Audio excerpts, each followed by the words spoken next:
তোমাদের ছোট্ট মিকু। তো চলে এসেছে থাইল্যান্ড ফুকেট সিরিজের ডে 3।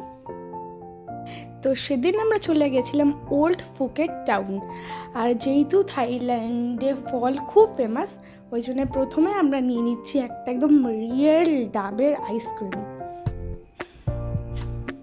তো চলো এটাকে টেস্ট করে আমরা দেখবো যেটা কেমন খেতে। নিয়ে নিয়েছি আর দেখো একদম রিয়েল ডাবের ভেতরে সার্ভ করেছে। তো চলো এবার এটাকে একটু টেস্ট করে দেখা যাক। সেদিন খুব টায়ার্ড ছিলাম আমরা, কারণ আমরা জার্নি করে ডাইরেক্ট চলে গেছিলাম সেদিন বিকেলবেলা ঘুরতে।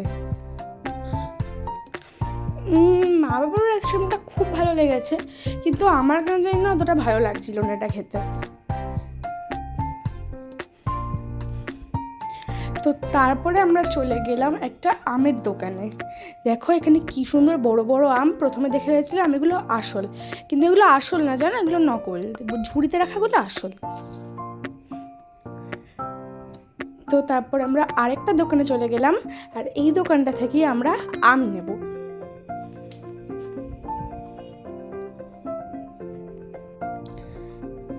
তো আমি একটু দোকানগুলো ঘুরে ঘুরে দেখছিলাম। চলো ফাইনালি আম চলে এসছে। এবার চলো টেস্ট করে দেখা যাক। প্রথমে তো আমি এটাকে তুলতেই পারছিলাম না, দেখো।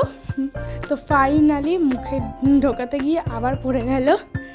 তো এবার আমি একটা পিস টেস্ট করে দেখলাম, এটা তো দারুণ মিষ্টি, পুরো চিনির মতো। আর প্রথমে দেখো এই জায়গাটার আকাশটা দেখে ভেবেছিলাম স্ক্রিন লাগানো, কারণ কোনো দিক থেকে আসল মনে হচ্ছিল না। এত সুন্দর জিনিসটা দেখে তো ক্লান্তি দূর হয়ে গেল। এখানে বিভিন্ন রকমের ফল পাওয়া যাচ্ছিলো, বাট আজকে আর খাবো না।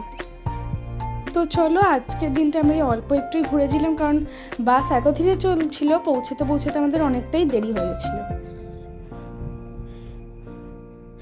তো ওই জায়গাটা একটু ভালো করে ঘুরে আবার আমরা আমাদের হোটেলে চলে যাব।